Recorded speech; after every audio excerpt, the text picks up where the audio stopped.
This week on Bruh Meets World. My biggest thing with this is, why does Shawn not go with Angela? Ooh, that is a great question. Why does Shawn not go with Angela? In the next few episodes, we're going to have Shawn say out loud, I don't have family. I don't really care about school. I don't need to stay in Philadelphia. Why can't Shawn go with Angela? 100%. And can we talk about a story arc more epic than Shawn, who has been completely dependent on Cory and Topanga's relationship to finally say, like, I think I'm ready to do my own thing now. Yes. Like, and going off with Angela. Yes. Like, to me, that just seems like a perfect ribbon to his That's what I'm storyline. Instead of just still being like, just going to New York with Cory and Topanga. Like, it just feels like lazy. You're going to third wheel with Cory and Topanga in New York. You're going to third wheel your life, Shawn. When the storm meets world. What up, bros? What up, bros? And welcome to Bruh Meets World. When it's Bruh Meets World. Your Boy Meets World fan cast. I'm Ceej. And I am Tony Curtis. You guys. I'm there? I'm emotional. Yeah, I'm wrapping it up. actually emotional jumping into this conversation today. Yeah, no, I honestly, like, it's weird to, like, be this way, but, like, I'm wondering, like, how Pod Meets World are going to feel when they get to these episodes. Because it is kind of, like, surreal. And, like, to wrap up years. That's what I mean. Years. Not only years in terms of the time it took to film this, but years in terms for like the time we've spent talking about it. Like it's all kind of coming to an end. And obviously, these are episodes I've seen before, but I was especially emotional watching it this time, probably more so than any other time I've seen it. Absolutely. Like, I have a lot to say, but before we do that, you guys, we are entering the last handful of episodes. We do have some announcements for you guys a little bit later. That'll come in later episodes, not this episode. So you will have to listen to the final 2 episodes in order to get all of that information. But we are excited to kind of discuss and wind this podcast down, and in order to do so, we have to discuss today's episode. But before we do that, we want to thank you guys so much who have been subscribing to our Patreon. We've been having a lot of really interesting conversations. You guys are watching and participating in our Pop World Reacts, so we really enjoyed that. We enjoyed being on Pod Meets World for season 4. That's gonna be fantastic when you guys listen to that. And we also enjoyed reaching out to you guys on social media. So if you want to contact us, or if you have any other questions as we enter these last few episodes, please hit us up at brommeetsworld at gmail.com, or send us your thoughts at brommeetsworld on all the social platforms. You also can subscribe to our YouTube, and we ultimately appreciate you, especially when you check out our merch, which is one of the other things. So yeah. Also, guys, hear it now. Check out our new website, imjack.com. We're gonna get into that. We're gonna get into that because I have thoughts. But okay, in order to get to the episode, there is one thing we have to do. It's true. That is, Tony, you have to give us the tell me about it. I have to tell y'all about it. Tell us about it. It's all coming to an end. Angela leaves and bids Shawn adieu. Meanwhile, Topanga tells Cory she got an NYU. That's the girl we know and love. Good on Pang Pangs. Okay, you guys. I was at Pang Pangs. I was like, I've never called this girl Pang Pangs ever, but I like it. Come on, Pang Pangs. Later on, we need to discuss what Topanga's hood name would be, but we'll circle back. Pangers, you're right. Pangers. Topaz. Topeezy. You guys, this is season 7, episode 21, Angela's Ashes. Shawn is devastated to learn that Angela's father plans to move to Europe and take Angela with him. Meanwhile, Jack faces financial struggles after being cut off from his stepfather, and Topanga secures an internship in New York, causing Cory to panic about his impending move. And that is the summary of the episode. That's the summary. First thoughts. First thoughts. Okay, so right off the bat, I'm feeling, like I said, I'm feeling a lot of emotions. I'm feeling emotions because we're losing Angela prior to the finale, even though this ends on a to be continued. So I'm going back to my theory that this is a 3-part finale and that this is Angela's section of it. I agree. I have thoughts about Jack in this episode. I couldn't recognize him as a character. I didn't know what was going on there. I felt a lot of mixed emotions about Shawn in terms of his journey through this episode and him losing everyone in his life, and it just keep happening over and over to this poor kid. I felt bad about it. And then I kind of rolled my eyes at Cory the entire episode. There were things about this episode that felt like other episodes, much like a lot of season 7. So when I say that, I mean like the whole, she says she's going to leave, but she's not really going to leave. Felt a lot of like Long Walk to Pittsburgh. Yeah. And then Cory just completely ignoring Topanga as she's talking about this internship the whole time. And then at the end, fainting, confused by it. Felt a lot like the Yale situation from season 5. So there was a lot of things that felt familiar. But overall, I feel like this was a pretty decent episode. So what are your first impressions? My first thoughts are I actually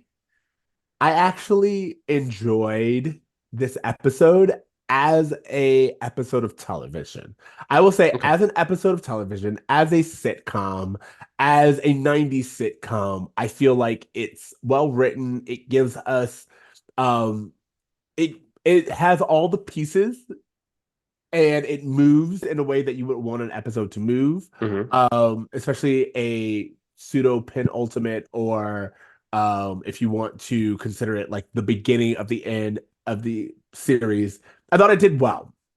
Sure. As a fan of the series, I have a lot of notes. As a fan of the series, there was a lot to be desired with the way that they handle some of the characters. And I know why we do this, but at the exact same time, well, here's the thing. I would say, for example, my biggest thing with this is, why does Shawn not go with Angela? Ooh, that is a great question. Why does Shawn not go with Angela? If you want to say that this couple deserves to be together, that they are our secondary, Angela and Shawn, in the next few episodes, we're going to have Shawn say out loud, I don't have family. I don't really care about school. I don't need to stay in Philadelphia. Why can't Shawn go with Angela? This is such a great question. Wow. Can't wait to hear that. In reality, the reason why I said I know why we do this is because in reality, they want Shawn present for the final episode. And it wouldn't make as much sense if he's gone off. However, I feel like you could have it where Shawn goes with Angela and decides to go with Angela, at least. Yep. And then with this news, he's like, I'll join you guys later. Or he does like that surprise thing where it's like in the very last second, he shows up at the classroom, being like, I couldn't let you leave without saying goodbye. You know what I'm saying? Like, that to me is what would have allowed us to do everything right and give everyone, like, really make the stakes high and really show that everyone's moving on. So that was like my one thing where I was watching this being like, why doesn't Shawn leave with Angela? And we're saying that it's for her. Like we pretend like a year is forever. It really isn't. No. We pretend like it's an all or nothing situation. And Shawn, if anyone belongs in Europe, it would be Shawn. Right now, this new like writer version of Shawn that we've had this last like college series. Yeah, for sure. So yeah, that's where I'm at. I think honestly, like, I feel like so much of that could be implemented if we just included Angela in the proper finale. if you have it to where she leaves with everyone else next week, like, I'm so upset that she did not get her proper due respect by being included in the finale. I love that we get this whole episode devoted to her, which is great, but you could still have had all this lead up to the finale in which she decides to go when Shawn decides to go with her. Like, I don't know. It just seems odd to just cut her out so early. What I agree. There are a few things. One, I would have liked if this episode, instead of it being like Angela's Ashes, if this episode is moved to the next episode, and we still do like this to be continued. We kind of truncated a little bit. We don't get like the flashbacks as much as we would have, but it still would have made sense for this to be part one. Shawn is leaving with Angela. Then we do our final episode, and we spend the second to last episode watching Jack and Rachel graduate. Like, I would have loved that. That would have been really important to me. I think that would have been cool. Eric graduating with Feeny. Like, exactly. I thought all of that would have been really cool. And then another thing that we do in this episode is we set up Jack as this rich daddy's boy. And then we kind of, like, we've talked about it before, but like he really leans into it this episode. It's the doucheification of Jack, and it's been happening strangely just in the past like handful of episodes. It's only been in the last few episodes. It's literally like they decided, again, like if we're going to talk about the timeline, they decided in the goatee timeline, as we called it. The darkest timeline. This is who Jack's character would be. And I was like, if we made this decision, i.e. Jack got cut off at the beginning of the season, then everything makes a little bit more sense. If Jack gets cut off in the beginning of the season, then that explains the student union job. That explains his gambling addiction. That explains like so many other things. And I was and it gives him some stakes. It gives some stakes for the season. And it actually makes sense where we're going next week, where next week he's going to be like, hey, I got cut off by my dad. I've just graduated. This makes sense, you know? But I don't know. I still have a lot of like head scratching moments with Jack. His storyline doesn't make sense because it's not Jack is cut off. It's Jack, you're cut off unless you become a venture capitalist, unless you become like a banker. And I'm sorry, was that not what Jack seemingly was heading towards anyway? Like, well, he wants to start his own business and he wants to start his own way. And again, that's weird because it's like, if that's what you want to do, this is the first time I'm hearing about it. Yeah. And it's crazier because we kind of start off with Jack saying, oh, my new business is I'mJack.com. Yeah. Which is like a joke about like the .com bubble and like all these people. But as someone who lives in a world where Amazon exists, Google and all this other stuff, it wasn't bad to think, like, we live in a world filled with influencers. So the idea that Jack is like, oh, I am the product. I am the thing that I'm selling. My personality, my being, my state of being, owning this domain is in fact a commodity. It's like he's actually ahead of his time. He's an influencer before there were influencers. And just in case anyone was curious, you can buy the domain name I'mJack.com for an easy $5,000 right now. So if you're curious, clearly this is a good idea. And how much do you think he paid for that originally?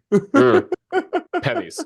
Yeah, exactly. So, I mean, it's very interesting because I thought that some of the things that we do with even the side characters is kind of rushed, and I wish we had taken our time and like really given Jack, Eric, and Rachel a graduation episode and then gone into this. That said, I do feel like it's a good episode, but as a fan of the series, there are things that I have edits. Okay, now we can jump.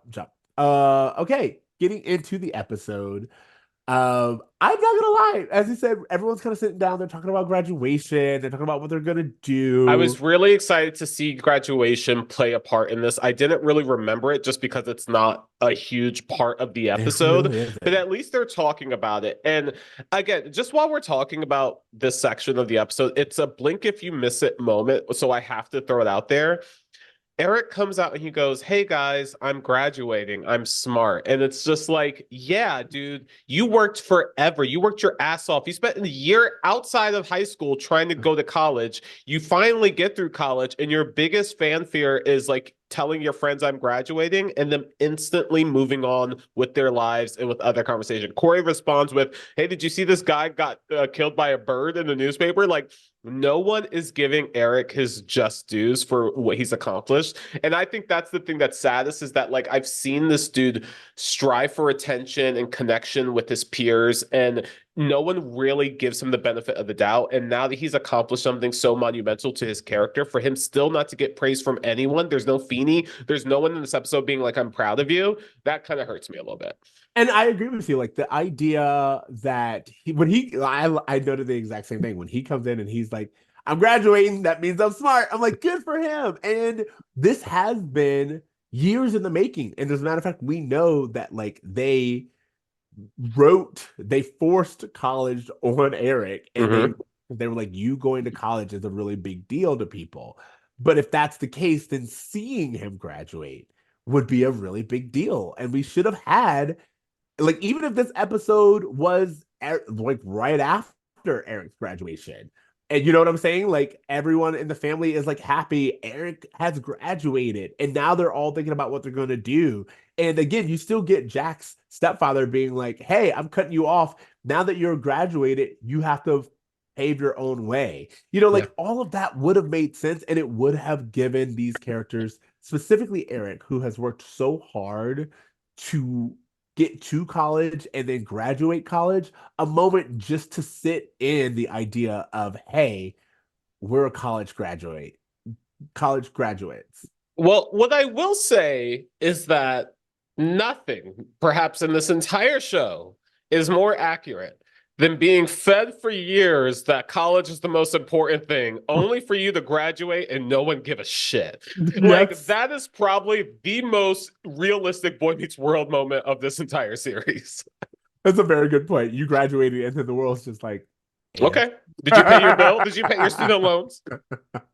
They start calling almost immediately. You know, but something that you said that I want to point out is you were like, "Oh, Cory is like ignoring him and worried about some other guy." This episode kind of like, it is intentional and it is almost like sitcom comical at the idea of Cory being so very self-centered and unaware of like everything that's happening around him, unaware that his brother is graduating, unaware that his wife is being offered this great opportunity, and unaware that Angela's father is now back and therefore is asking Angela to join him in Europe, so much so that he has to actually go to Topanga and be like, "Hey, what's happening?" Like all on par for Cory, but at the exact same time, By the way, when he goes to Topanga and it's like, "What's happening?" She's so excited to talk about her internship and this amazing opportunity. And Cory's basically like, "I don't want to hear that crap. I'm talking about Shawn.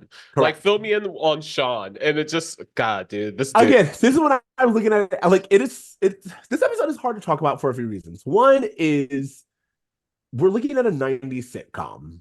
And a 90s sitcom is you don't have to respect your partner.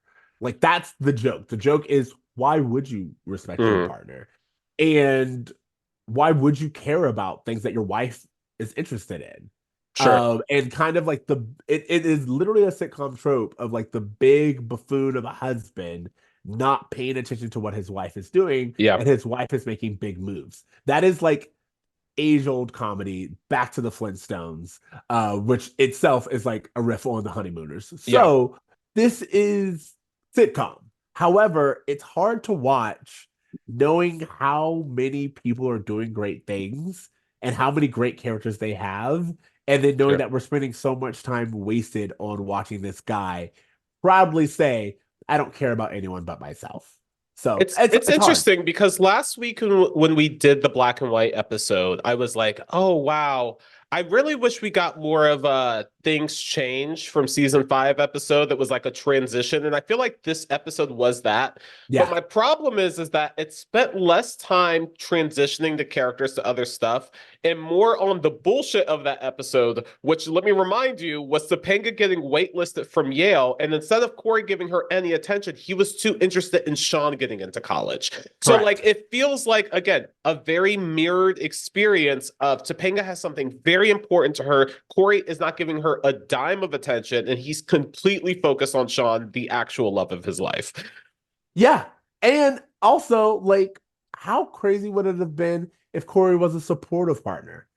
And If he was had like, learned, if Cory yeah, learned something. But I'm just saying, like, can you imagine what it would have been like if Cory was like, "Hey, I'm here for you, Topanga. I'm really excited for you. I'm so like I'm egging you on. I want you to do great things." And then she tells him, "I got it," and he has to go to Shawn and like just turn to Shawn and be like, "I'm leaving too." Yeah. Like that would again, that's emotional impact. Like if we want to go there, it's what I started to say. What I'm coming back to is it's hard to watch because you have a 90s sitcom, which, outdated ideals. Then you have this episode, which there's so much potential in the characters to tell great stories that they aren't doing. And they're kind of, to you and me, they're wasting time. And Yeah. then it's also hard to watch because of the real world implications that we know, i.e., the way that they treated Trina McGee and Mhm. making this her last episode and not wanting her to be involved. So all of those things kind of weigh this episode down for Yeah. me. And I literally had to like take myself out and be objective and be like, objectively, it's actually a really well written episode. It's just when you put it in the middle of all of this, it makes me kind of side eye this episode, if that makes any sense. Yeah, no, true. Because I mean, we haven't gotten to Angela yet, but Nope, not yet. essentially the main conflict is Angela's dad shows up, says, "I've been reassigned to Europe for a year. I want you to come with me," and Shawn is dealing with this. Is she gonna go? Is she not? Do I want her to? Do I not? What do I do if I want her to stay? And it ultimately is like this. Hey, Shawn, I am, as Angela, getting time to spend with my father, which is forcing Shawn to be like, wow, like, what does it mean for her to spend time with her dad, considering I just lost my dad? Which I love that story. I think that is actually like, if you're going to put a conflict in there for Shawn, this idea of like, hey, you just lost your dad and it destroyed you. Angela could have even said, like, seeing how you responded to your dad dying has inspired me to want to do this. Something like that. I think there's something really good there. I don't think they really connected the dad stuff as much as I would have liked in order for it to give it the emotional weight. It felt like they were too busy trying to repeat like the sitcom thing of like, you got to do a big romantic gesture to get her this. Like, I don't need Cory coaching Shawn on fucking anything anymore. Like, I would rather just see Shawn and Angela work through it. To your point, I really liked the introduction of this conflict. Like, because when Angela's dad comes, first of all, Julius Carey, I was really sad to be like, this man is no longer with us because he is so natural with the cast. And I think that's like why we know that he originally played their professor and then they brought him back. And I was like, he has a natural chemistry with this cast to where when he joined, very much like Chet, when he joins, you're like, oh no, you belong here. There's a history, there's a familiarity here. So much so that they threw Eric in there with him for no reason other than they had great chemistry the first episode he was on. Yeah, even when he comes in, he's talking to Matthews. He's like, put your pants down. And you're like, yes, like they respect them. They have a history. And then like the conflict of him being like, hey, I got restationed again. I was like, all right, sir, first of all, where are you usually stationed? I need to check out where these military bases are because you also are never around. So the idea that like they want you to be in Europe is like, are you stopping by every 3 months that we just didn't know about it? Because previously Angela hadn't seen you in forever. Now Angela will continue to not see you forever. And you're like, I want you to go with me. And it's just like this thing where it's like they act like him being gone or being deployed overseas in Europe, by the way, for a year, by the way, is like him being sent to parts of Russia that we'll never see again in like the next 20 years. And like a really big thing. And I just found it very weird that like they are pretending like it's such a big gap when in fact we don't see him as it is. So Well, I also think it's funny that initially Shawn thinks it's a great opportunity for her to go. He's like, going to Europe with your dad sounds great. Like, have a great time. Even when he, like, afterwards, when she's like, hey, it's for a year though. Like, when Cory is initially talking to Shawn about it, Shawn's like, I can just imagine her just like going to museums or just doing this and doing that. Really, like, putting himself in Angela's shoes, which is something that Cory has literally never done for Topanga. And part of the reason why he fights so hard at Shawn, even considering letting Angela do something that would bring her that kind of happiness or completion. correct. And what I was trying to work up to is this idea of uh when we are talking about Angela's dad and he makes this offer, and then right after he makes that offer, Shawn walks in, I was like, this was a good setup Mhm. because of the chaos and everything that was going on. I actually didn't even notice that Shawn wasn't there. And so for the fact that Angela's dad makes this proposal, so to speak, tells his daughter that he wants her to go with her, and then Shawn enters, and as an audience member, I myself am like, oh, wait a minute. There is now something that I know as an audience member that Shawn, the character, doesn't, was such a good twist because I was like, it's not even that, like, it's not like we're trying to hide it. It's just that they did such a good job Yeah. distracting us with everything else that was going on that when Ryder does enter the scene, it is actually a really good raising of the stakes. And you understand that now there is a point of tension. And also, I think they do a really good job because there's this little awkward moment where Shawn's like says hi to Angela's dad, and Yeah. even Angela's dad's like, he kind of it's like a little Yeah. awkward. It's like the, oh, we were just talking about you. Oh, hi, how are you? No, everything's good. Like, it just felt like a little bit awkward in a way that I think just came through the acting versus Yes. anything that was in dialogue. Like that kind of facial recognitioning that like this is going to be really hard for not only Shawn but for Angela as well. Correct. And then going back to your point, the idea of Shawn being like, "Hey, I think it's a good thing. What could be wrong with spending Mhm. more time with your father?" I agree with you where it's like I kind of wish they had leaned in a little bit more to the idea of Shawn being like, no, I know what it's like to not have a father. As a matter of fact, we mentioned fathers a little bit, even like Mhm. the stepdad. Like this idea of being like, no, I know what it's like. I know how important it is. And him kind of like encouraging. And of course, it's Shawn, it's the buffoonery, it's the Al Bundy, it's the Mhm. Fred Flintstone being like, no, you don't understand how women work. I'm going to tell you how women work and what she actually wants. Yeah. And the idea of him being like, no, no, here's what you got to do. You got to let her think that it's her idea. And all this other stuff. I was just like, yeah, it's stupid, but it's also sitcom. So this is like the thing. I keep going back and forth between being like, I hate this. Yeah. I hate that we even have to give any kind of lip service to Cory's nonsense. But at the exact same time, that's what a sitcom is. And again, yeah, like Cory's conversations with Shawn seem to be the main like propulsion of this episode, like keeping it going.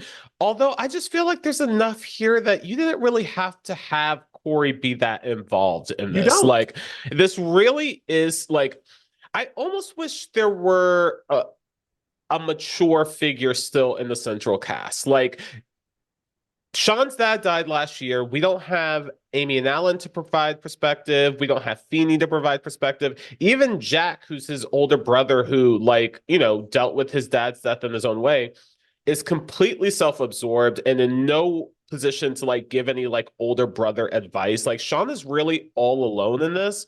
Yeah. And for him to say goodbye to his last like relationship in this way and have to do it alone, like I really wish he had a Turner. I really wish he had Yes. someone he could turn to, honestly.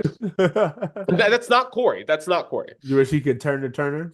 Wish he could turn to Turner. You know, I agree with Go you. visit Turner's grave.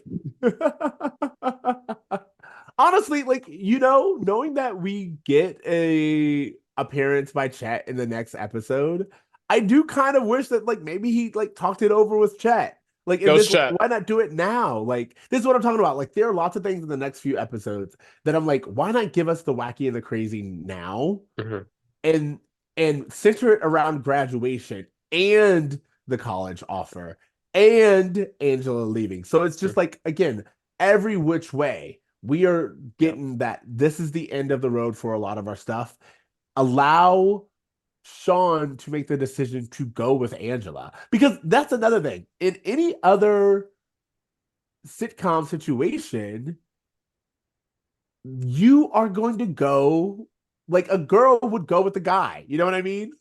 100%. And if can we talk about a story arc more like epic than Shawn, who has been completely dependent on Cory and Topanga's relationship to finally say, like, I think I'm ready to do my own thing now. Yes. Like, and going off with Angela. Yes. Like, to me, that just seems like a perfect ribbon to his That's what I'm saying. storyline. Instead of just still being like, just going to New York with Cory and Topanga. Like, it just feels like Yeah. lazy. You're gonna third wheel with Cory and Topanga in You're New gonna York. third wheel your life, Shawn? Your life, when in fact we know that, as you said, with the writerification of Shawn's character, Shawn was just saying, I could see her sipping coffee at a cafe, smoking a cigarette, like just being out there, like doing all of the European things that this version of Shawn would Goatee Shawn would absolutely love. would Goatee Shawn love would love to that. do. Why is he not in Europe? It Mm. doesn't make sense for him also not to go. And that's kind of like my biggest gripe. It's like, I know I can't look at this episode and say that you're being honest with it, Yeah. because even when he's like, I want to marry you, or, you know, I have to go, like when Angela's like, I Sure. have to go do this and spend time with my father, anyone would know that it'd be you. You can do all of that and then be like, hey, I want to come with you. You know, Yeah. like it doesn't make sense for him to stay just to be the third wheel. Like, it just doesn't. And I it will really makes me say, sad. one thing about, just to give Cory a little bit of credit, one thing about Cory's character that I did like was that when Shawn decides, hey, I want Angela to stay, Cory says, you can't ask her to Yeah. stay. It Yeah. needs to be her own decision. At I least agree. Cory has learned something. And he even brings up Yale as like, hey, if it's meant to be, it's meant to be, but like, you can't ask her directly. And I just thought that was very interesting, considering that Cory's kind of all over the place with his advice this episode. At least that Yes. one piece of advice felt warranted. And I agree with you there, because that's what I was thinking, is like, I wanted to give him credit because I was like, oh, we've had him learn. And then right after that, they have him be dismissive of Topanga. Hey, where's Topanga going? I don't know. Laundry? Again, women things? I don't know. She's going to New York. Well, in the next scene, when they're in the student union, Topanga comes in dressed all professionally, and Cory instantly apologizes to her, being like, oh, we must have had a fight or something because you weren't in bed with me. She's like, I told you I had this interview this morning. He's like, oh, yeah. Anyways, Shawn, like, it's so, he's the worst. He's the worst. Yeah. And then we, like, speaking of being the worst, he calls Shawn, like, when he's like making up like the little, do you know what they have over there? They have men. They have European Frenchmen. rent. They have Spanish men. And he says something along the lines of, oh, Shawn's just this trailer boy. So why would you be with this stupid American man? Why is he playing on Shawn's insecurities? Like, exactly. Like, why? why? This, like I said, it's sitcom, and the only thing that I can do to get by it is just be like, this is just very 90s sitcom. The idea of him being like, oh, are you gonna nice yourself out of being with the one that you love? You know, like, oh, that's really nice of you. Are you gonna nice her? And it's like, yeah, no, it's not just nice of him, it's respectful of him. And I'm not saying that you shouldn't fight or you shouldn't make a declaration of love if you do truly love someone. But Shawn had it right in the beginning. And so to allow us to insert Cory with bad advice as if his advice is the advice worth taking is, and then again, never really call him out on it. It's I like, was gonna say that just allow Shawn to figure it out on his own, and then never tell Cory, you're stupid. You don't know what you're talking about. It's so frustrating that the entire time that Topanga's going through all of this, like, she never says, Cory, why aren't you like, are you here with me? Like, are you with me in this? Like, are you paying attention to me? Like, It's she sitcom. never calls Cory out. She's always just like, oh, okay, well, thanks for any attention that you bothered to give me. I'll just go on and stop bothering you. Like, Yeah. what relationship is this? It's crazy. Sitcom. And that's the thing. It's like, I'm telling you, it's so hard to watch this episode because the sitcom states that the wife does her own thing in the background. That the wife is the one who, even at the end, she's uprooting his life, and now he has to do it because they're married. Well, And that's kind of like the thing. And I think it would have been great if you would have seen one character, i.e., Shawn, choose to go with his girlfriend, another character, i.e., Cory, be forced to go with his wife. Well, what I love is the twist that happens, which is Cory thinks this is going to be a long walk to Pittsburgh all over again, essentially coaching Shawn through it. And then Angela says, oh, yeah, I could never leave you unless you said I could go. Yeah. Really putting it in his court, really making it like I need like to know where your support really is in this and kind of asking for it versus Topanga kind of waiting for it. But doesn't this feel a little... Like, to me, it kind of felt like we were repeating beats because either you have Angela say that, unless you say I can go, and then make that moment really heartfelt where it's like right before she says, unless you say I can go, you have the moment with her father where he's like, well, what if I ask her to say it, all this other stuff. The fact that we have her say that, and then he kind of gives his permission. And then 10 minutes later, he goes back, he goes like, I'm going to ask her to marry. I didn't fight. And it's just like, we're just kind of repeating ourselves at this point in time. You know, that's how I feel. I again, it all feels a little bit like Long Walk to Pittsburgh for me, really, but I do like Shawn thinking he had a plan that was going to work for him, and then that plan being flipped on him. And now it's like, okay, well, what is he going to do? And what he decides to do is for him and Angela to just fuck for like 2 days straight. And right before she goes and just make peace with the fact that she's leaving. Again, but yeah, this is what I'm saying. Having him make peace with it right after that. And then having Cory come in and be like, no, she wanted you to fight for her. And then Cory coming in and be like, her father's a strong man. She was just waiting for a stronger man to come along. Well, you know what about that? I was judging Cory the entire time, and I was like, Cory's talking bullshit. However, I'm on season 7 of this show, and Cory has every right to believe that this shit will work this way because it always has for him. No, again, this is what I'm saying. It makes this episode is complex because if you're going to follow the show that we've been watching, makes perfect sense. Absolutely nothing wrong. Which is why I think as children we were like, yeah, no, all of this tracks. But then as you get older and you look at everything and you look at like the characters that were built, you're like, well, why wouldn't these characters make these decisions? Again, as a child watching this, point A, point B, point C all makes sense. But when you get older, you're like, wait, why is C before B? And why wouldn't A go with C? Like, it's like you just start to look at it, you're like, this is all weird. One thing I will say is that between A Long Walk to Pittsburgh and this, and even the whole Yale back and forth debacle, I'm kind of sick of this idea that the women of this show need the approval, they need the permission of the men in their life in order to pursue what they want to pursue. As much as I like Angela kind of like throwing Shawn off, I really wish this was a decision she made entirely on her own. Shawn could have had the same journey throughout without her kind of saying, ask me to stay or something like that. I just think that there's too many times where men are considered in situations that have nothing to do with them.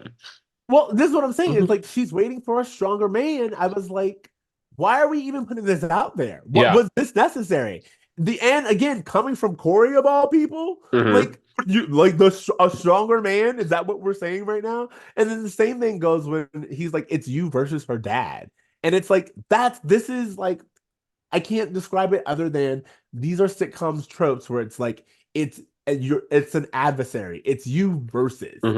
There can never be harmony. And again, sitcoms and storytelling are made from conflict, but sometimes the conflict could be the main character, boy, not getting what he wants. Yeah. And him getting the 1-2 whammy. So instead of Shawn becoming this sad sack where everyone leaves me, have Shawn have agency in this moment and be like, you know what?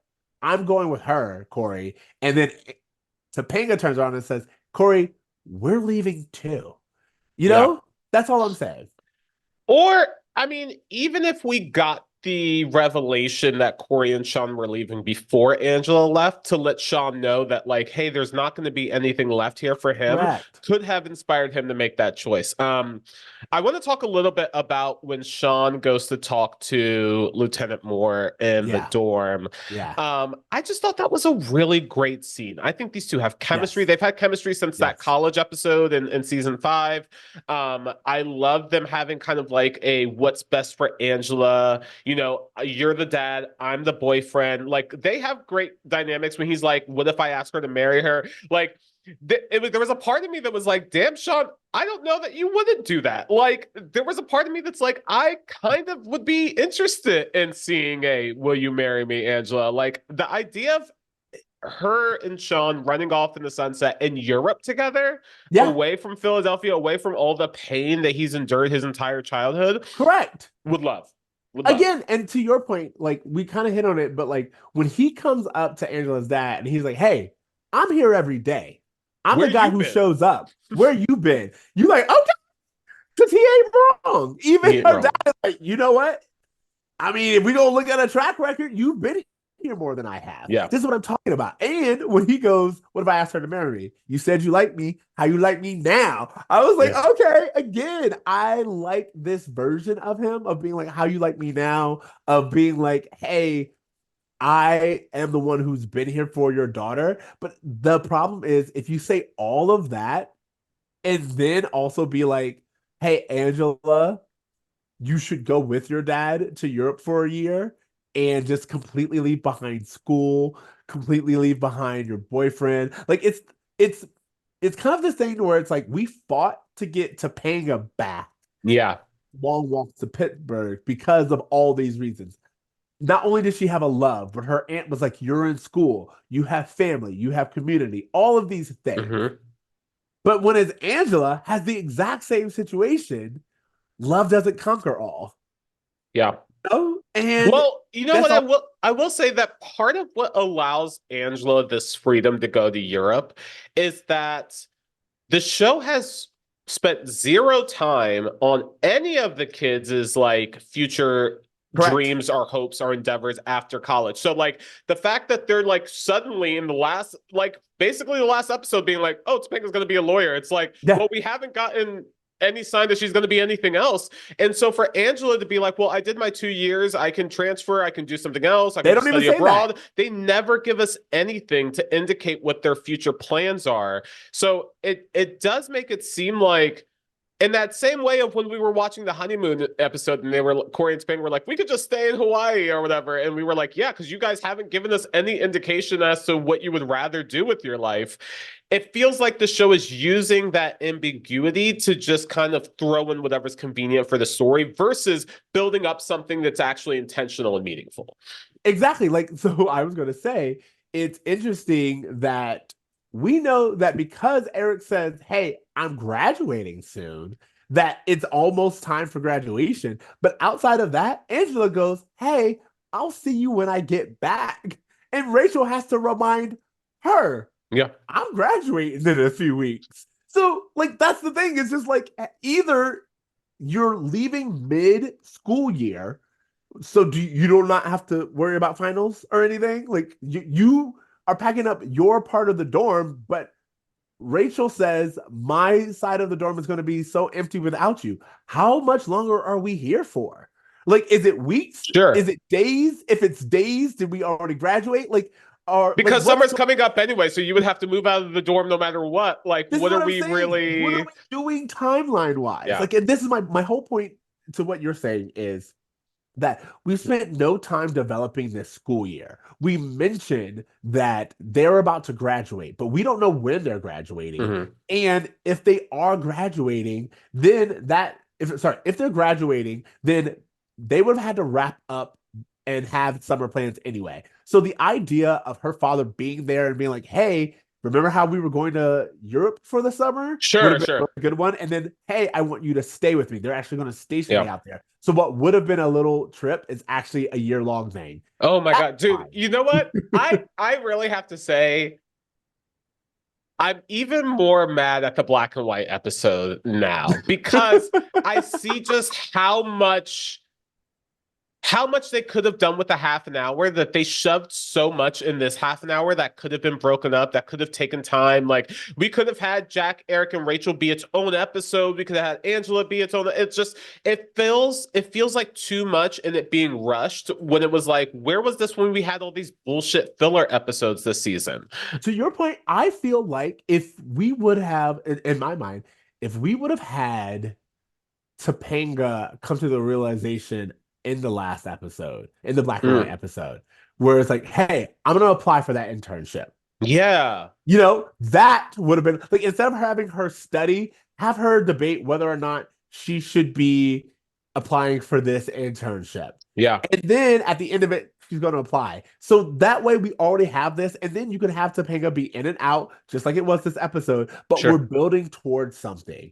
You're right in the sense that we've condensed so much. And so therefore we have to spend a lot of time explaining so much. And we're going to get to like the Jack and Rachel of it all. But it's like, you're trying to do so much. And by doing so, you're not really making sense. But Well, again, because there's everything is so crammed timeline wise, like into this one episode, they're telling us instead of showing us Correct. so much. Like, Jack and Rachel's whole storyline is telling, not showing. Why is Rachel talking about the Peace Corps now? all of a sudden, Get the all of a hell sudden, out of here. people. When is Rachel Peace Corps people? We kind of talked about her being a vet, but they ain't Peace Corps people. All of a sudden. No. We didn't even see a flyer come by. If you would have had someone stand outside the student union being like, "Have you considered Peace Corps?" I would have allowed it. But you ain't What is her major? What is she getting a degree in that it's transferable But to here's this? the thing. This is my point. My point is, this series has pushed school so much. Yeah. And for it to push school so much and then say, "Hey, Angela's leaving mid-school year. Did we take finals? Are her classes over? What are we doing?" Have they ever taken finals in college? I don't To even have know. Rachel be like, "Hey, I'm gonna go to the Peace Corps. So what you get your degree in?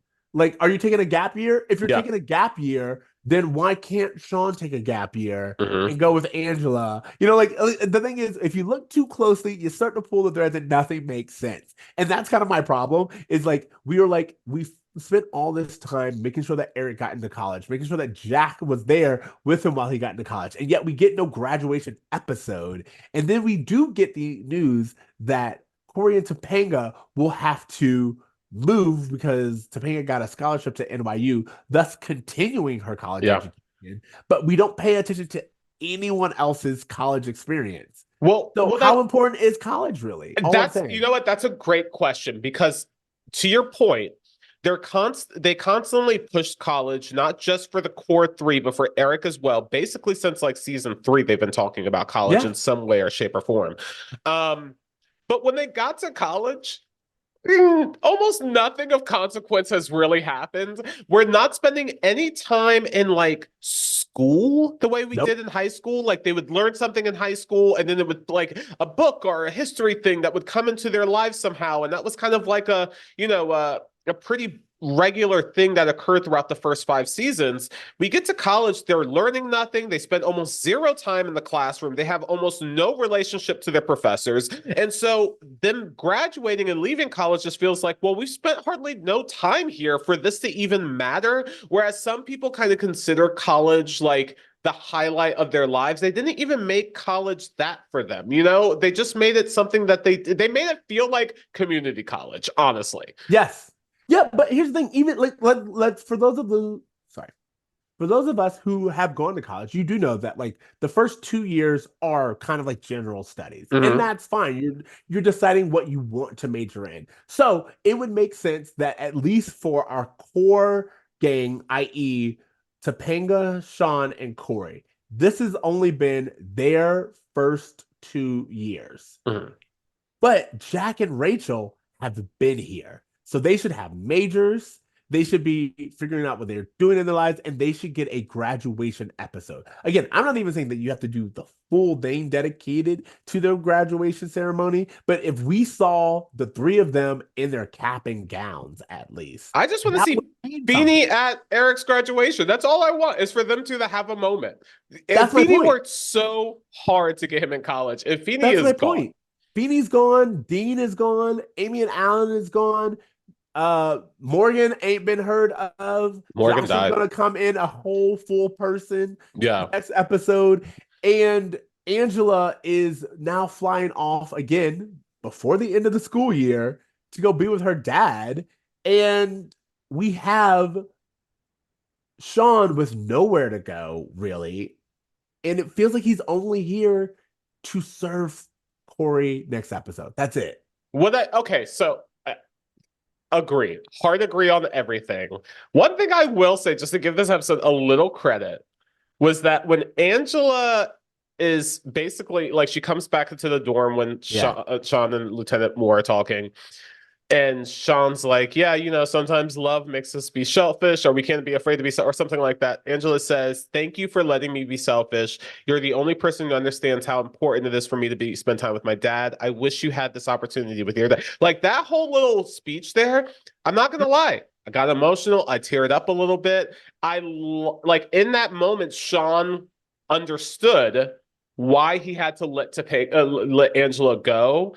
And even though I wish he would have gone with her, I respect that he's not Cory. I respect that he's not trying to control everything. He's not trying to be the center of everything. He's like, I can step back and see that you need to do this for you. And I would love to go with you. Maybe, I don't know, but I'm not going to get in the way of you spending this time with the person that means this much to you. Like, I don't know. All of that worked for me in a way that made the episode better than it would have been if that scene wasn't included.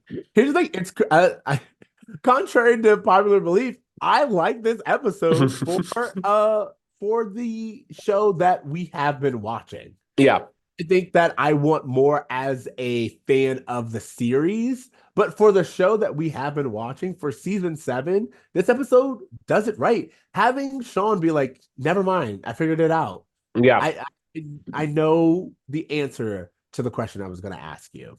Like, that's amazing. And even have it to where Lieutenant Moore is kind of like in the corner being like, hey, thank you. You know, like, that's great. And then we get this kind of pseudo goodbye for Angela. Not pseudo, like, we get this goodbye for Angela.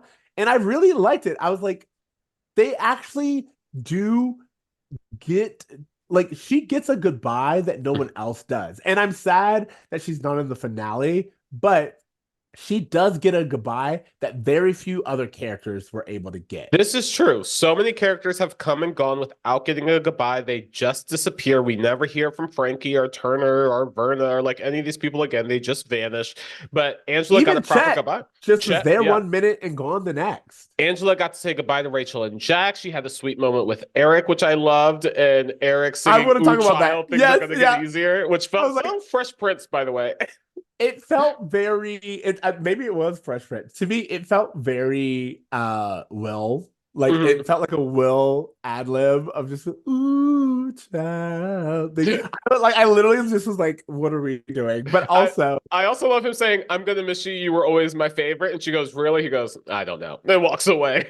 See, I would have liked if we had been sincere in that moment. Yeah. How great would it have been to find out that Eric was like, you know, I always liked you. And like, that's just be sincere. Like, it feels like we needed to undercut it, and I love the idea of him having headshots to hand out, and giving her 500 of them, and her just that got a big laugh from the studio.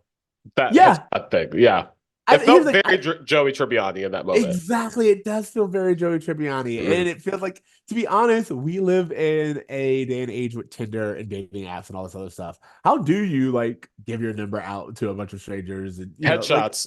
Yeah, exactly. I don't know. Well, what I will say is interesting is that, you know, we've been saying that they've been writing Eric to be like the fat friend. And when he pulled out the headshots and said, give these to girls, he got a woo from the audience in a way I was just like, oh, good for you. Finally. Same thing with him, like, in his underwear when he was like bending over. I was like, okay, what are we By doing? the way, we haven't really talked about it, but like an episode or two ago, he got a haircut that I think is working for him, and I think is helping. Yeah, we did talk about it. We talked about I'm me. Of course I noticed. But we talked about the fact that like he kind of had like a little bit of a glow up in the last few episodes. And I think the facial hair, the haircut, it looks good on him. I will say that what we do in this ending when we're giving Angela her goodbye, we're like, hey, is she here? And Topanga runs. She's like, I'm here. Yeah. I want to say goodbye to my best friend. And I'm like, girl, what's Angela's middle name? Yeah, you know what?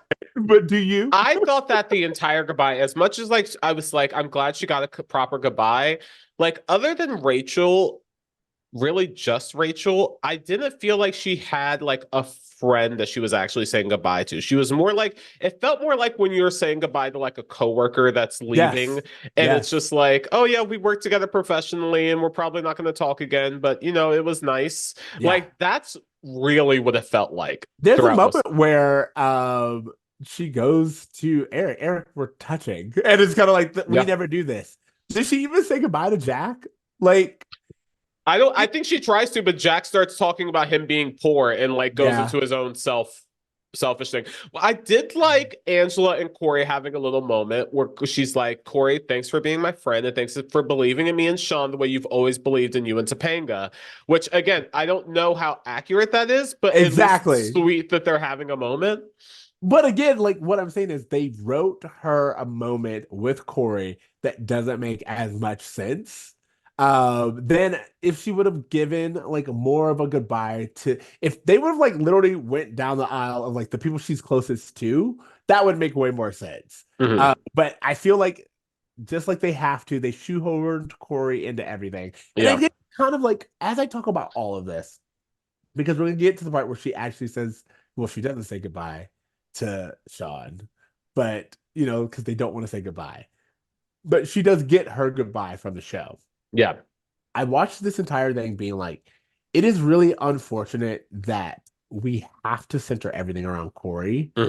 Because if we don't, this show has created so many amazing characters, so many amazing dynamics. Like, we've had so many really good opportunities to actually make a Rachel, Angela, Topanga triad where they could be Phoebe, Rachel, and Monica. Like, how great would that have been had we allowed those girls to become a really true triad? How great would it have been if we allowed Jack and Shawn to actually become brothers? How great would it have been if we would have allowed Jack and Eric to actually be a little bit more than friends? I'm not saying that in the 90s we had to let them be a full-on couple, but even if we would have given them like the Turk and JD treatment. Well, yeah, because part of what makes Eric and Jack's friendship hard to put in the same category as Turks and JD or Cory and Shawn or any of these other ones is that it seems Jack tolerates Eric at best. Eric loves Jack, and Jack puts up with Eric, and it's never felt, very rarely, I will say, has it felt like anything more than that with really anyone in Jack's life. So Jack saying goodbye to anyone, Jack moving on, Jack doing whatever is incidental because he's made Jack no being real relationships. Cut off from his stepfather. Don't care. Who again is just rich stepfather Jack. You know, like Jack's rich stepfather. That's all it is. And that's all that person is to Jack, is a rich stepfather. He's not a human who he has a relationship with. Like, this dude has no meaningful relationships in his life whatsoever. He uses everyone. He says congratulations to Topanga earlier. She goes, thank you. He goes, no, I was saying congratulations to me for having a rich stepdaddy. It's a little... that line really irked me because I was just like, this is so far from the sweet kid who wanted to get to know Chet and Shawn. Like, we've strayed so far from who he was introduced to us as. Correct. And it's a little London Tipton of a situation. It's a little like just rich daddy's girl character that again, it felt like Hillary Banks almost. Yes. But even Hillary wouldn't do that. Yeah. You know, like, not at least for like good. No, I was saying congratulations to me for having a rich stepdaddy. Like, that's not how it is. And I would, like, you know what? Also, we've talked about this. why not bring Jack's mother into this? Why not have Jack's mother being like, hey, your stepfather is no longer bankrolling. That is not what he's for. You know what I'm You saying? know what would have been nice? It would have been nice if Jack's mom and stepdad came for his graduation, told Correct. him in person that Yep. they were going to do that. Yep. But Jack, like Shawn sees the relationship Jack has with his stepfather, and he's able to like, I don't know, relate that to Angela and her father in some way. Yes. Like it would have been nice just to include them and expand upon this versus him just basically talking to a phone and talking his inner monologue out loud. Yeah. Again, like it's I don't know. I feel like we're kind of done with this episode because everything I'm going to say is that like I love the episode for being what it was, but I have problems with the narrative structure of how we do it, considering the amazing characters that we have and the fact that we Same. always have to put Cory into it. Even at the very end, when Topanga's like, I got the internship. They gave me a scholarship to NYU and we have to move to New York. A little not healthy for Topanga to just to be like, we're moving to New York, but also good on you, girl. Cory be running y'all lives into the ground. So I like that she was like, no discussion. I'm telling you, we this going. is gonna happen. Yeah. Not a good thing in real life, but in this show, I applaud it. Yeah, I mean, I really don't have much else to say. Like, we're clearly being led into the next episode. The one thing I did like is that final moment between Shawn and Angela where they're like, hey, we're not going to say goodbye. It's just, I love you. I can never say goodbye to you. And as soon as Angela leaves, Shawn kind of whispers to himself, goodbye, Angela, in a way where you're just like, damn, you kind of, it felt like the entire time Shawn and Angela were together, from the time they were introduced, it's, I don't do well with commitment. Too many people in my life come and go. And if I'm going to give my heart to someone, like, it's really difficult for me to do that because too many people leave. And so this idea that like the person he did like let in is leaving is like from again, from someone watching the show, heartbreaking.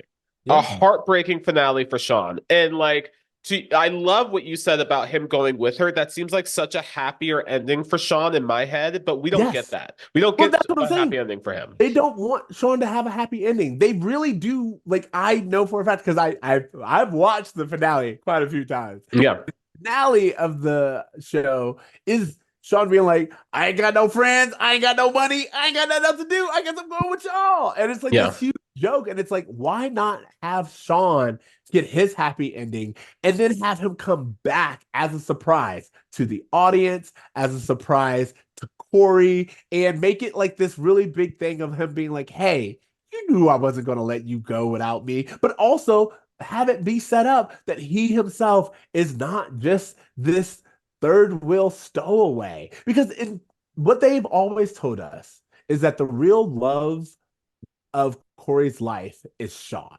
That's what they've told us. Mm-hmm. Why not make it where Cory literally has to watch both of the loves of his life move on? Yeah. Like, Topanga is actually getting the job that she wants. And at the exact same time, Shawn, the real love of his life, despite him being married, is going off to do his own thing. To me, that is the real, that's like a real source of tension if you want to talk about television and drama. Because there's no like bigger farewell to this chapter of their life than Cory and Shawn having to say goodbye to each other. Hey, we've been each other's ride or die since the beginning, and now we have to say goodbye. And like, to me, that's the finale, is Cory saying goodbye to Shawn, and as well as everyone else. Like, that to me just fits so much better, because you're right. Like, Cory got his happy ending. Shawn never got his, but we saw like all the trauma of Shawn with none of the upside.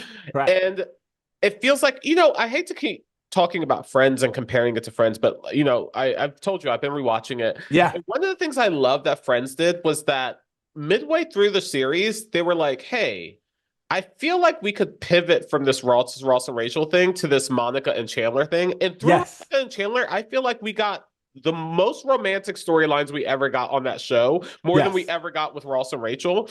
And I truly feel like this show had the opportunity to be like, hey, we gave Cory and Topanga their happy ending. Let's pivot to Shawn and Angela. And we really could have like ended on a high note with them, but instead they chose this like really weird way for her to exit the show. And I know there's political reasons and studio reasons for why she's not included in the proper finale, but as a fan watching it, I'm feeling a little let down with this farewell of this character. And that's what I'm saying. To me, the proper thing to do, outside of giving Eric, Rachel, and Jack a proper graduation, because we've said that college is so important. And if that's the case, then we need to see everyone actually follow through on college. If it's that important, then show me that. But then also, if we have it, I would even take Shawn being like, Angela, wait up.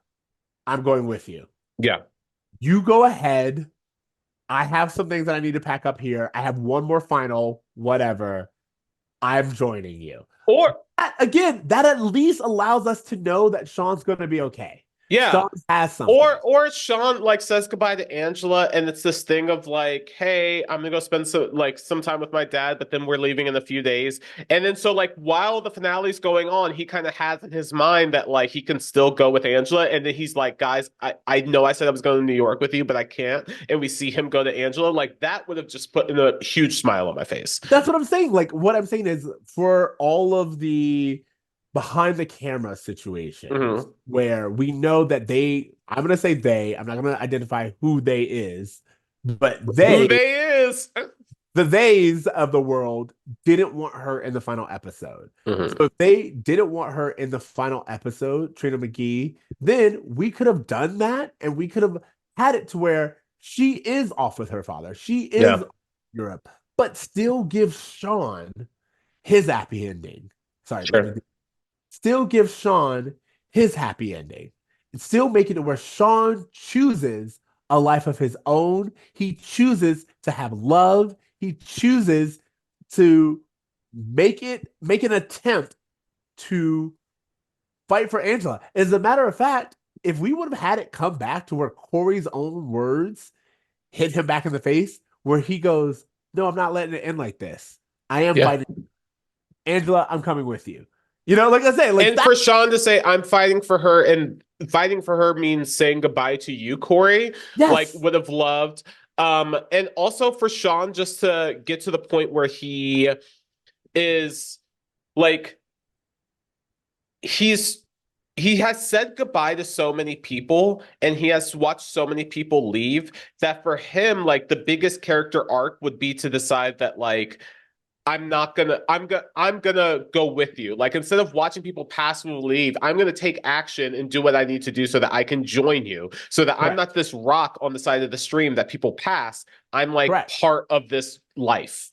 Because it doesn't make sense for him to agree to go to New York with Cory and Topanga, a married couple, but not go with his girlfriend and her dad to Europe.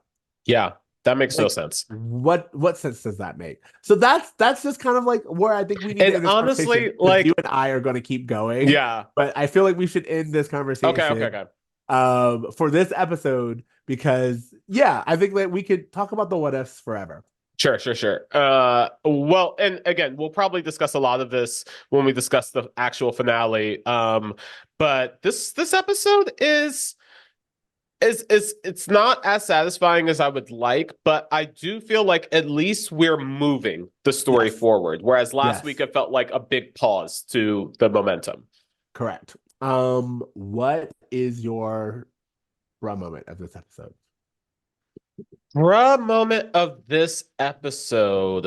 Ooh, I don't know that I have a bro moment of this episode. I think Jack was a little douchey, but like there really wasn't anything that I was just like, no one was buying Rachel's underwear. No one was putting Rachel naked in the student union for other people to watch. Like, I don't know. There was no like big thing that I was like, bruh. I have two little things. One is like the misogyny of it all, as a husband, I don't need to pay attention to what my wife is doing. Sure. What could she possibly be doing that is of importance? Like, I know it's a trope, but like I didn't like that. And then also, I'm only going to say this because, to your point, we don't sexualize Rachel, but there is a whole scene where Will is bent over and we're showing his underwear. And don't get me wrong, he's not like wearing tidy whities or anything. But I'm like, for the sake of fairness, if we call out when they sexualize women, they do kind of like. It's fair. Also, I'm not gonna lie, Ryder, he's a little skinny in this episode. I'm like, boy, Right, he was looking thin. I was just like, oh, has he been working out? What's going on with him? I think it's just the style for them to like be wearing tighter clothes. We're entering our metrosexual era. Ooh, yeah. And I think that I just think that it's fashion, but also We've come a long way since hoods. Too many shirts. Yeah. Too many shirts. Yeah. This is too tight shirts. Matthew Lawrence is inspiring everyone's wardrobe. Okay. And what is your Feeny lesson of this episode? I feel like the Feeny lesson of this episode, not that I want it to be this, but sometimes you have to let people go so that they can get the most out of their own lives. Correct. Maybe? Yeah, no, I agree with you. I was going to say, when you love someone, sometimes you have to let them go. Yeah. I actually feel like that's the overall lesson, especially considering the fact that Topanga even is like, hey, we have to go, and therefore Cory's gonna have to give out some things. Sure. So, what grade are you giving this episode? I'm giving this episode a B-. Okay. I'm gonna give it a solid B. Okay. I'm gonna just give it a solid B. Again, it's crazy because if I look at this episode objectively, you know how I like to grade. I like to think about the episode in a sitcom territory. Were you a good sitcom episode? It is. But as a fan of the series, if I was just talking about the fan of the series, it would definitely get a lower grade for me. But I think we did everything as right as we could for the time. It gets a B- for me. It gets that B because it does help move stories forward that I've been asking about and wondering about. It gets the minus because I don't like how they treated Angela's character ultimately in terms of cutting her out of the finale. And I just think that this is a really bummer finale for the Shawn and Angela storyline and for Shawn's individual storyline. I think Correct. It really makes it hard to believe that anything good is going to happen in this kid's life fucking ever. Correct. And there is kind of like a taking the dog while he's down situation, so. And it just feels like the college years specifically have been specifically Eric and Shawn getting beaten down by life with there being almost no redemption for them. Correct. So that's just kind of like the thing. Specifically what you said about Eric, I was also thinking the idea, I like that this episode uses Eric probably the perfect amount. Sure. But also we don't really get any conclusion to this character's really big journey with college. Yeah. We interrupt your regularly scheduled programming to bring you an exclusive news announcement, introducing the Bra Meets World podcast Patreon. Over to you, Ceej. That's right, Tony. When you join our Patreon as a Gold Star member, you get to dive into ad-free listening for just $3 a month. That's $3 a month to enjoy commercial-free listening to our latest episodes. Now, Ceej, does this mean our listeners get to immerse themselves in bonus content, including extended episodes, exclusive Pod Meets World reviews, and our coverage of My Date with the President's Daughter? That's right, Tony. And snag a sweet discount on our awesome Bra Meets World merchandise. And join the conversation to our Patreon polls. Unlock a world of exclusive content at patreon.com/BraMeetsWorld. Back to you, Tony. Thanks, Ceej. By becoming a patron, you're not just supporting the show, you're getting VIP access to content you won't find anywhere else. For just $3 a month, enjoy the luxury of ad-free listening and join an exclusive club where the fun never stops. Back to you, Ceej. Thanks, Tony. Don't miss out on the action. Join us at Patreon today and get you some Tony and Ceej time. Your support means the world to us. That's patreon.com/BraMeetsWorld. Back to you, Tony. Elevate yourself from a basic listener to an official member of the Bra Meets World family. Now, back to the episode. Okay. That was our episode. You guys, again, so much to say. We want to hear from you. We're gonna go into our homework right now. Yeah, Tony, what do you have for homework? Well, today we were talking a lot about, friendships, Cory and Shawn, kind of like what their finale of their friendship is going to be like, and them being ride or dies for each other, which kind of reminded me of this movie I saw this weekend called Bad Boys 4 Ride or Die. Yeah, Did you get a chance to see Bad Boys? I did. Okay, all right, great. I enjoyed myself. Honestly, I don't expect a lot from these Bad Boys movies anymore. Why and I would have you? to say, with Bad Boys 3 and Bad Boys 4, I walked into the theater expecting next to nothing and left being like, that was actually a pretty good time. Yes, exactly. I feel like Bad Boys Ride or Die, which again, why is it not Bad Boys Forever even? Sure, something. Yeah. Would have been good. But anyway, Bad Boys Ride or Die is exactly what I thought it would be. It hit a lot of notes that I thought it would hit. I actually I went to a theater, predominantly white crowd, and there were a few jokes in there where I was like, "Oh, this is for me, not for you." Some of these jokes were for me, but like, yeah, no, it was really fun and had a really good time. So, It's yeah, not a perfect movie, I'll say why would it that. be? I don't think that the humor really hits as well as I wanted to. I feel like I would want more humor. I'm having like something's going on with Martin, and I'm just like, are you okay, bro? Like, I don't know. Like, He said he's fine, and I he think said he's fine. Yeah. I think that there are a few things. One, we really don't get to see Black men grow older in This is true. reality. So I think when we see Black men grow older, especially Black men who were like young and wild and physical, Mhm. get older and they're no longer able to do that, a lot of people are like, yo, what's wrong? It's like, no, I think you guys forget Schwarzenegger is the exception. Like, I would even say Smith is the exception. Like, Yeah. Will Smith is 54 years old in this movie, looking great. exactly. Like, all I'm saying is people get older. And Like, that's true. Their age shows a lot in this movie, but not in a way that I think takes away from the storyline, but just No. in that like Lethal Weapon 4, we're getting Yes. too old for this shit kind of way. And absolutely, like, that's what I'm saying. It's like we are seeing our young stars get older, where usually we had someone like Morgan Freeman who was like, you've been old my entire life. Sure. And one thing I will say is about this movie specifically is that there was a lot of conversations about whether Will Smith can pull a movie in a post-slap world. And I got to say, we don't care. He's No still one great. cared. No You one know who cares. cared? You I know who don't care. cared? Not these people. No, the palm color people really had issues with that, but I gotta say, like, everyone in my theater was having a great time with it, and I felt like Will Smith was still the Will Smith we all knew. Like, I don't know, there wasn't really a difference for me. I don't know if we've kind of talked about this, but I will say, I was listening to a podcast that was talking about it, and like everyone was agreeing. It's like, no, this episode is. Sorry, I'm doing it again. Everyone was agreeing this movie is exactly what I expected from it. Like, you're giving me a Bad Boys movie, and I think they're doing everything to expand it exactly the way they would with Fast and the Furious. And they want this to very be Fast and the Furious an IP.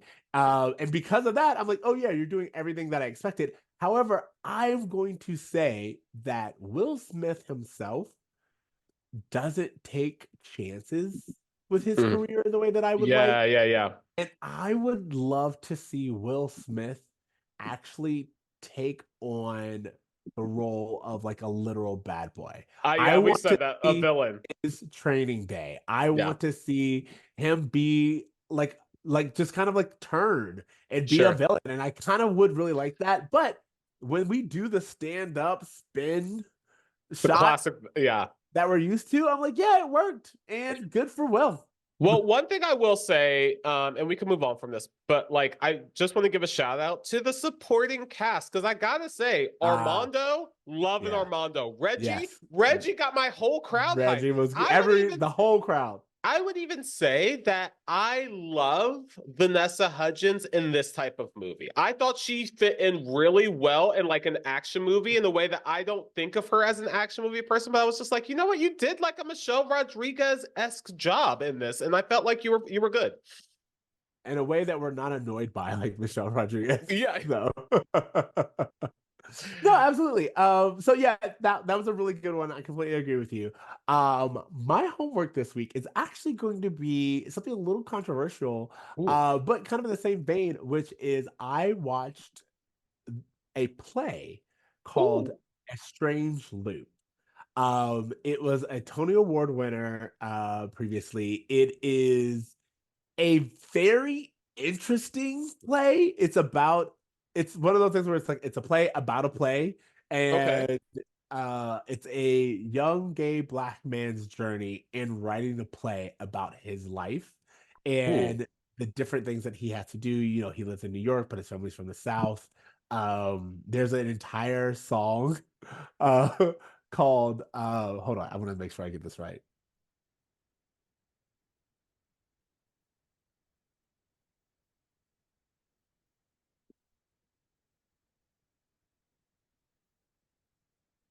Because you need to hear this.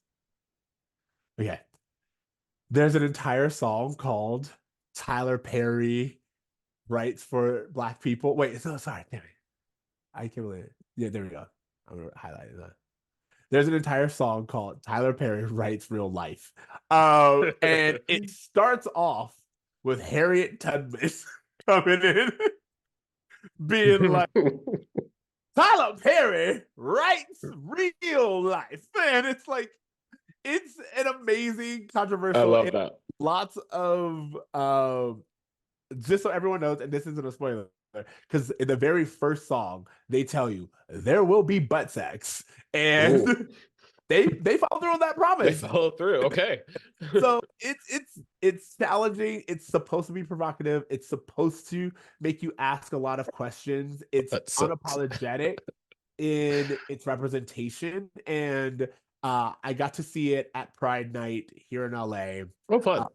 It was a really great performance. It was a really great play. It's one of those pieces where people of all orientations and backgrounds were able to watch it and enjoy it and laugh.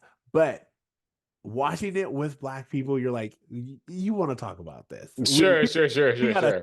We got to talk about what is being said.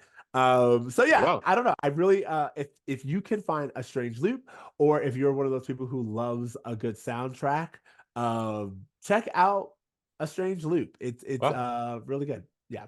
Okay. Wow. You guys, thank you so much for joining us on this episode.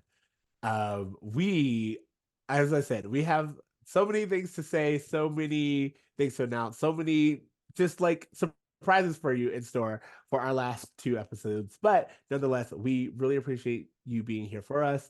We really appreciate hearing from you. So reach out to us at brommeetsworld@gmail.com or at brommeetsworld on all the socials. Check out our YouTube, check out our merch store, check out our Patreon, check us out because we be looking fly. And ultimately, thank you for coming back, and we look forward to seeing you next week. And as always, we want to remind you to dream, to try, and to do some damn good. Do good. Later, bros. Later, bros. This episode of Bread Meets World was produced by Ceej and edited by Tony Curtis. Bread Meets World is a 2 Free Tokens media production. Bye. Bye. When this boy meets world. Join Jackie and Danielle, 2 best friends and ex-Blockbuster employees who are rewatching some of their favorite movies from the late 90s and early 2000s on the No More Late Fees podcast. And remember, be kind and rewind.